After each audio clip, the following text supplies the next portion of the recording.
Hello, Dr. Jimenez. My name is Pamela Rios, and today, me and my team, we will talk about how Netflix has had an increase in the sales due to COVID-19, and we will also give recommendations on how the sales can keep increasing. Netflix started in 1997 when Reed Hastings and software executive Mark Randolph co-founded the company to offer movie rentals. The company continued offering movie rentals throughout the years, but it wasn't until 2007 when Netflix introduced a streaming platform which allowed users to instantly watch television shows and movies on their personal computers. By 2016, Netflix had already expanded to a total of 190 countries and 21 languages in the world. Netflix's mission statement is the following. We promise our customers seller service, our suppliers a valuable partner, our investors the prospects of sustained profitable growth, and our employees the allure of huge impact. The vision statement for Netflix is becoming the best global entertainment distribution service. Netflix also has core values in which they base the work and how they operate the company, and the values are judgment, communication, curiosity, courage, passion, innovation, inclusion, integrity, and impact. Lastly, the target market for Netflix is primarily men and women from the ages 20 to 35. This age gap reflects people that like to have the latest technologies and that are very tech savvy. Netflix target market also focuses on people that worked hard during the day, and after their workday has ended, they want to have a chance to relax, but they also want to be entertained.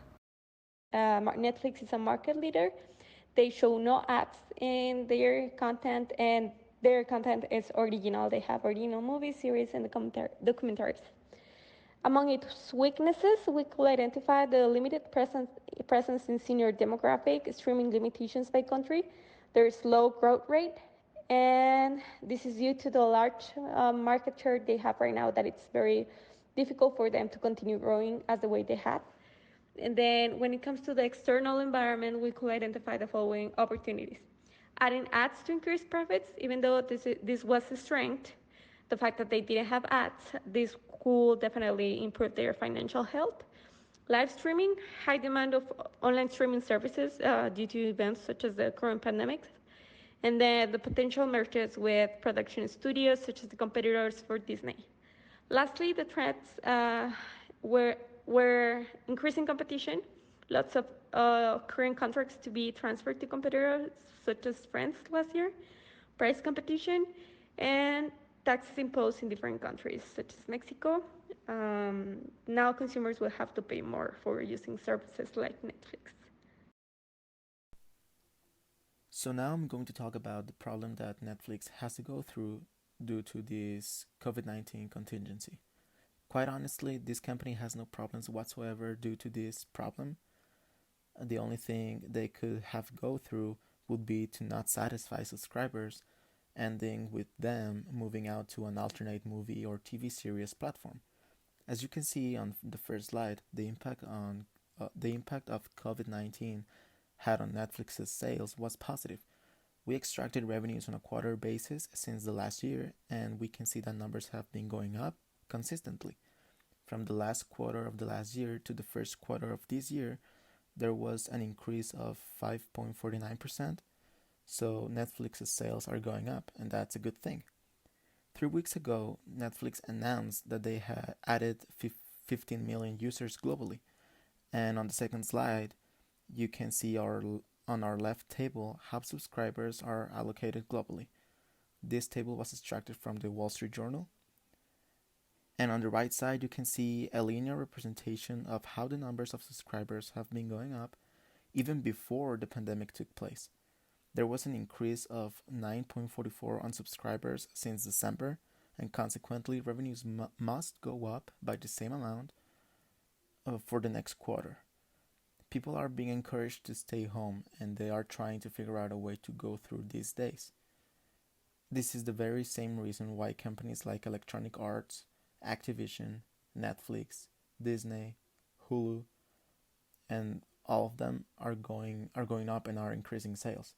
The only problem here are between them. Since they are competition, they are all competition. They must have to find a way to figure out how to stand out among the same market.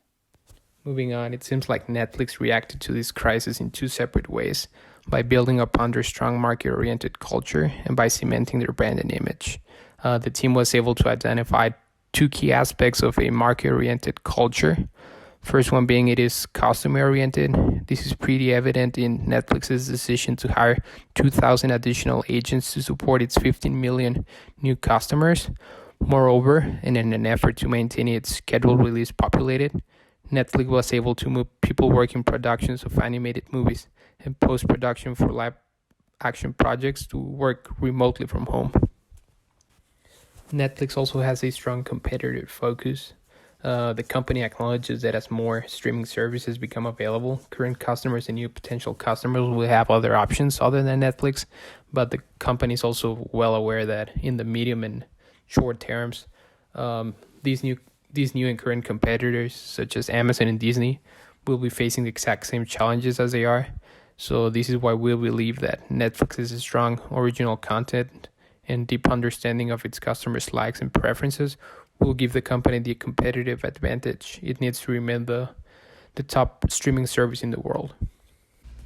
When it comes to branding, Netflix has committed $150 million to nonprofits around the world to support workers that were impacted by this crisis. These symbolical investments will help the company position itself as a socially responsible production company that supports talent locally and around the world in times of need.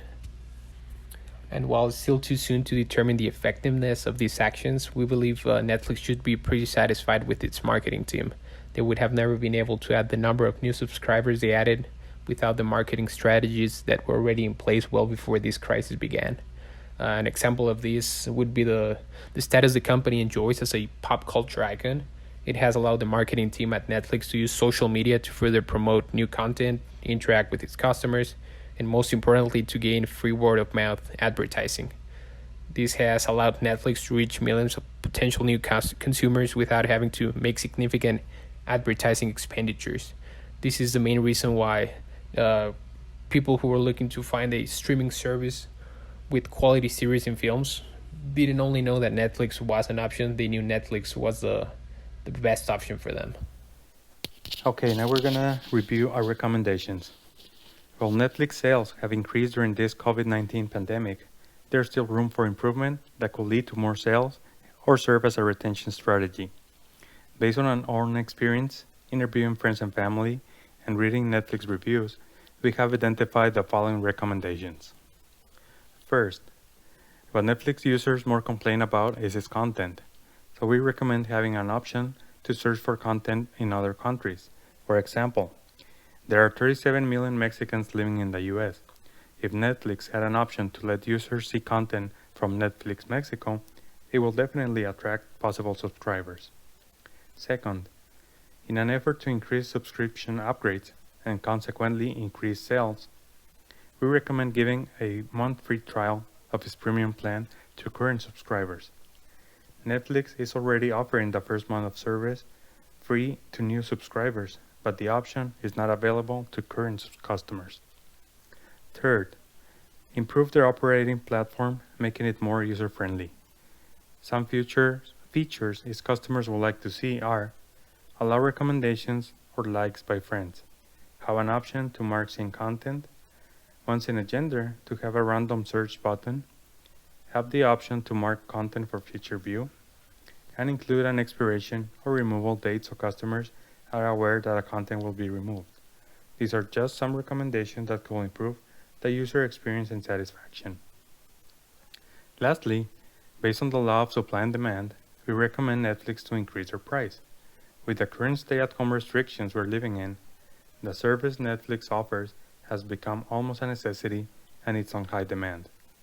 A marketing strategy we recommend is to increase their price by $1 and donating half of it for research of a COVID-19 cure.